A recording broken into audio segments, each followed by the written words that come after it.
ఉత్తరప్రదేశ్లో ఎలాంటి దారుణం అంటే అక్కడ ఇద్దరు హిందూ యువతులు ఇస్లాం మతంలోకి మారాలనుకున్నారంట.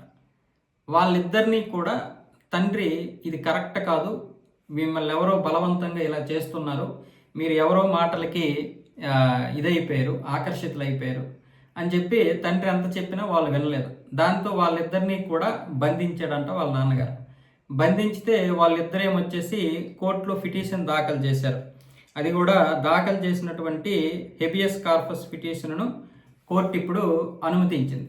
మా తండ్రి మమ్మల్ని వేరే మతంలోకి వెళ్ళనివ్వకుండా చేస్తున్నాడు, అది మా ఇష్టపూర్వకంగానే మేము వెళ్తున్నాము, అయినా సరే ప్రభుత్వం పట్టించుకోలేదు, అంటే మేము పోలీస్ స్టేషన్లో కేసు పెట్టినా పట్టించుకోలేదు, అలాగే పెద్దలు కూడా పట్టించుకోవడం లేదు, మా తండ్రి మమ్మల్ని బలవంతంగా ఆపుతున్నాడు అని చెప్పి వాళ్ళిద్దరూ కేసు వేస్తే వాళ్ళిద్దరిని ఇప్పుడు కోర్టు పిలిపించింది.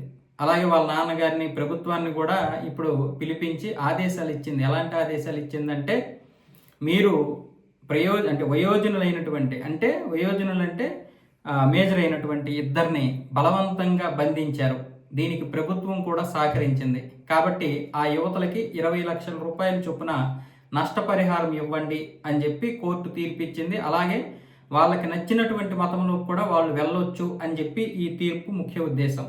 వాళ్ళిద్దరేమొచ్చేసి భాటియా అలియాస్, ఆ అమ్మాయి జోయా దియా భాటియాగా మార్చుకుంది పేరు.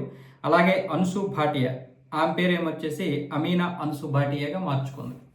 ఒకరికేమొచ్చేసి 20 సంవత్సరాలు, ఇంకొకరికి ఏమొచ్చేసి 35 సంవత్సరాలు. ఒక తండ్రి ఆవేదన ఎలా ఉంటుంది? మతం మారుతున్నారు అంటే ఖచ్చితంగా వాళ్ళ మీద ఏదో ప్రభావం పడి ఉంటుంది.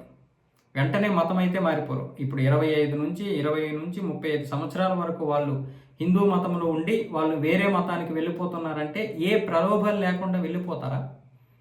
కోర్టులు కూడా ఈ విధంగా శిక్షలు వేయడము, లేకపోతే ఈ విధంగా అడ్డగించడము అంటే తండ్రి మీదే మళ్ళీ తప్పు పట్టడం అనేది ఎంతవరకు కరెక్ట్?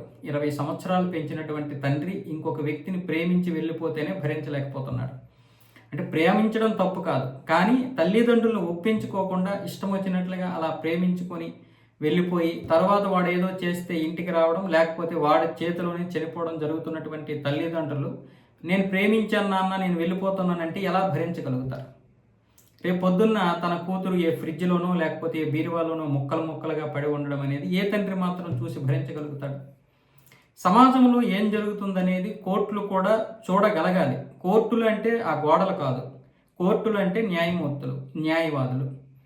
కాబట్టి న్యాయమూర్తులకి తెలిసినా సరే ఈ యొక్క చట్టాలని ఉద్దేశించి, చట్టాల్లో ఉన్నటువంటి దాన్ని మాత్రమే వాళ్ళు ఉద్దేశించి తీర్పులు ఇస్తున్నారు. ఇది చాలా వరకు ఆలోచించుకోవలసినటువంటి విషయం. ఇప్పుడు మారిపోయిన తర్వాత ఆ తండ్రి పడే బాధ, నరకం, ఆ తల్లిదండ్రులు పడే నరకం ఎలా ఉంటుంది? ఇది జడ్జిలకు కూడా ఈ విషయం రావాలని నేను చెప్పను, కానీ వాళ్ళు ప్రపంచం వైపులు అంటే దేశం నలువైపులా ఏం జరుగుతుందో చూసుకొని చెప్పగలగాలి. అదే నేను హిందూ మతంలోకి వెళ్ళిపోతానని ఒకవేళ ఎవరైనా ముస్లింలు అంటే ఊరుకుంటారా? అప్పుడు వాళ్ళకి షరియా చట్టం అమలు అవుద్ది. మరి షరియా చట్టాన్ని కూడా ఇక్కడ కోర్టులు ఏమొచ్చేసి అమలు చేస్తున్నాయి. మొన్న కర్ణాటక హైకోర్టు కూడా అదే చెప్పింది. షరియా లా ఏదైతే ఉందో ఆ లా ప్రకారమే వాళ్ళ యొక్క ముస్లింల వివాహాలు చెల్లుతాయని చెప్పింది. మరి మనకు వచ్చేసరికి ఈ యొక్క లా ఏమొచ్చేసి, చట్టం ఏమొచ్చేసి మనకు సపరేట్గా ఉంది. అంటే మనకు సపరేట్గా అంటే అందరికి ఉన్నటువంటి చట్టమే. మరి ఈ యొక్క జడ్జిలు ఆలోచించుకోవాలి దీని గురించి.